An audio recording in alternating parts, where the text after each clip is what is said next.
Welcome to the Leverian. We are, of course, always open. Donations appreciated.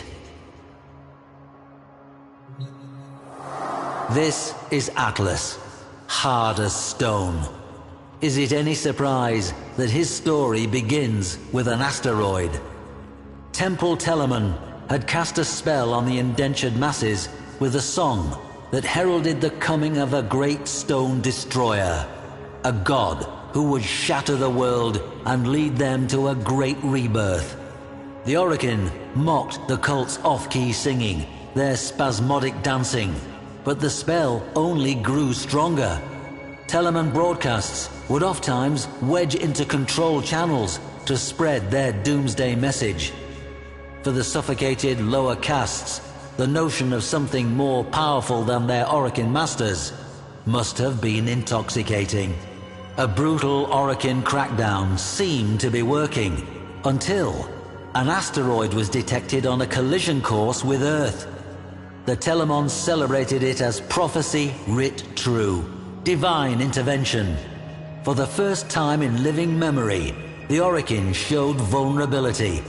It did not matter that the destruction would be total. For the Temple, this was a sign of a new age.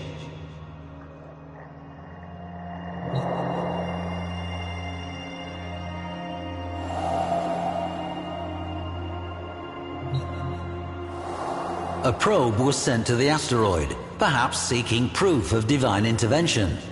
It found intervention, though it was anything but divine. The rock had been fitted with colossal steering thrusters, and manning those thrusters, a bevy of well-armed Telemon. Having taken fate into their own hands, they set about a final convulsive dance aboard that rock. Battle cruisers, Orgon missiles, a gale force of Dax. The Orokin could have resolved this in any number of ways, but their enemy was not the Telemons themselves. It was their ideas. Atlas alone was sent. As he crashed onto that rock, his Shakiro helm greeted the cultists. Note the angled ballistic plating and reinforced neck protection. He would soon need both.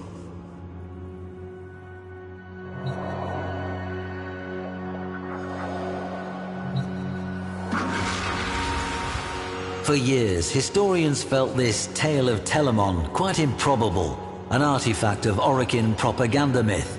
Then, on our system's outer edge, we found a debris field of small rocks and dust in a lazy elliptical orbit. Upon these rocks, we find the remains of peculiar stone statuary. The petrified figures, clearly temple members, have been frozen into a tableau of struggle and death. Or was it perhaps a dance? This remarkable find forces us to rethink the entire tale as fact.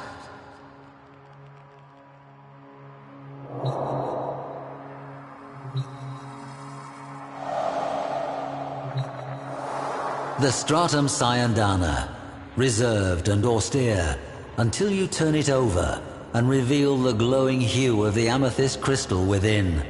A breathtaking geode. Imagine its spiraling ribbons as Atlas tore toward the killer asteroid's thrusters. His plan must have been to reorient them and push the rock away from Earth. But, as the story goes, as he neared, the cultists detonated the thruster's footings and sent them careening into space. They were no longer needed. Mass and inertia would carry the rock to its fate. Atlas was out of options. Or so the Telemons thought.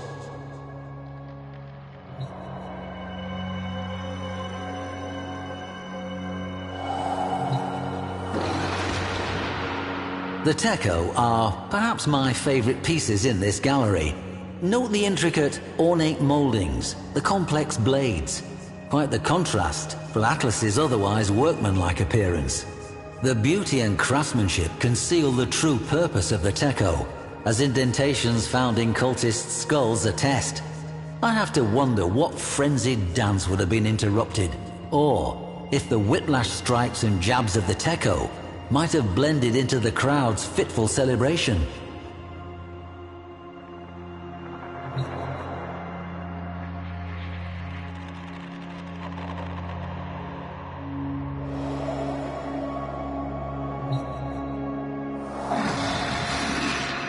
Before you, a rare sight. Two rumblers, painstakingly recreated from fragments of the aforementioned tableau. How these inert and rigid formations are compelled to life by Atlas defies reason. Yet it is true. Consider the confusion of those Telemons as the very stone they worshipped came to life and set upon them. How could they retaliate against such a thing? Like sparring with a landslide.